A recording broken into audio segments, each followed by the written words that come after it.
Hello, my name is host Eric. I am the host of Talking with Famous People, and I am here with famous people in attendance, the quieter of the famous people, quieter variety of famous people, that is to say, introverts, INFP listener, Leah LaPierre, Nande, and Waiting for Name. Waiting for Name may or may not be a separate person.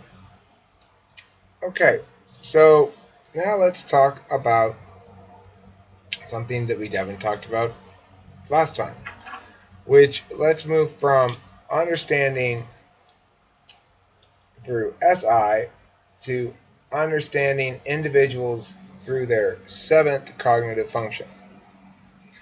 So, one bit of a revelation of sorts that I've had the last few days is an evolution in my understanding of the ENFP.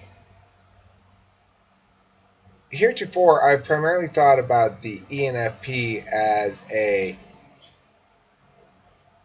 broken ENTP. That they've got NE and SI, so they're great with the possibilities. They're perceiving through the same frame, and yet they've been tragically denied any useful tools with which to do that.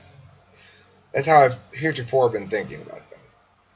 But what struck me as I was talking more about the ENFPs on a video and saying that hanging out with Eccentric M, who's an ENFP, and talking with him on GoToMeeting, he does this thing where he leaves a lot of space because it's not FE, right? He's not worried about, oh, there might be a moment of awkward silence I need to fill, or oh, I need to make sure everybody's comfortable. And he leaves a lot of silence, and he waits for me to either produce some other notion or to not, and then eventually, and he'll add something to it. Well, the impact of that is he slows me down. He has a lot of impact on me when I'm talking to him. He makes me more careful. He slows me down. He makes me think,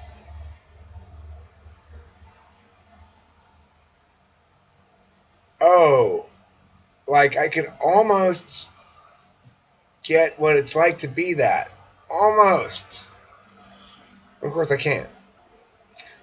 But I think I've got a lot to learn from ENFPs in general. And the reason I was initially reduced them to just broken ENTPs has to do with the what's in the seventh slot. In my opinion, if your second slot function and you meet somebody who it's their seventh slot function, you're going to view those people as tragically broken and ill-equipped for life.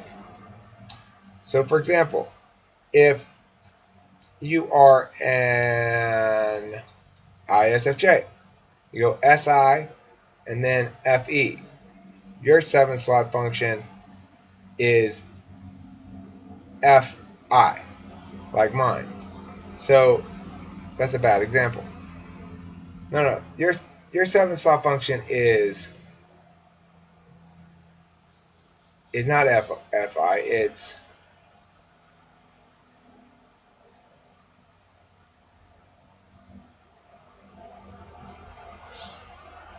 NI. NI is your third slot, right? ISFJ has NE in the third slot, and then NE in the fourth slot. ISFJ has TI in the third slot, right? Yeah, and then that means that that TE is in their seventh slot. So if I'm somebody who's a TE user in the second slot, like an INTJ, I'm going to see an ISFJ as fundamentally broken because they're terrible with TE. They don't like bossing people around, and they don't like protocols they don't like conflict at all, and they don't like pushiness at all, right? And they're going to see TE people as tragic. It's people with TE in the second slot. So they're going to see INTJs as tragic. And they're going to see ISTJs as tragic. That's TE second? Yeah, right.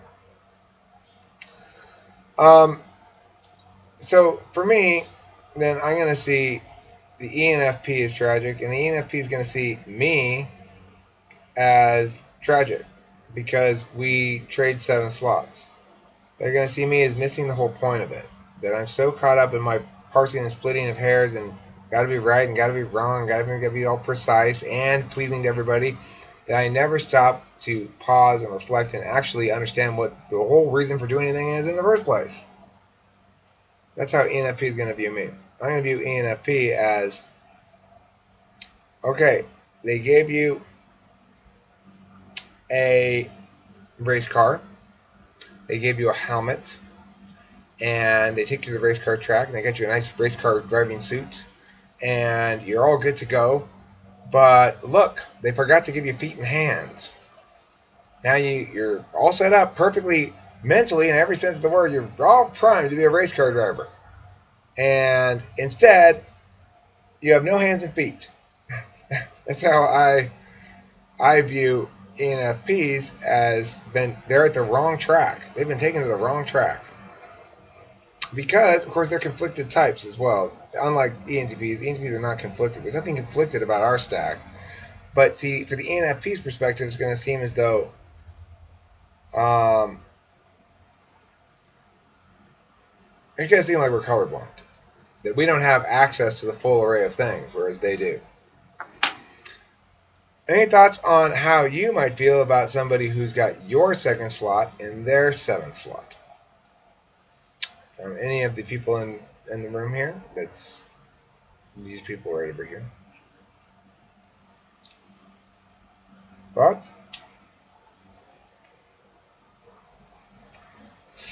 Okay, well, that's going to bring this little video to an end.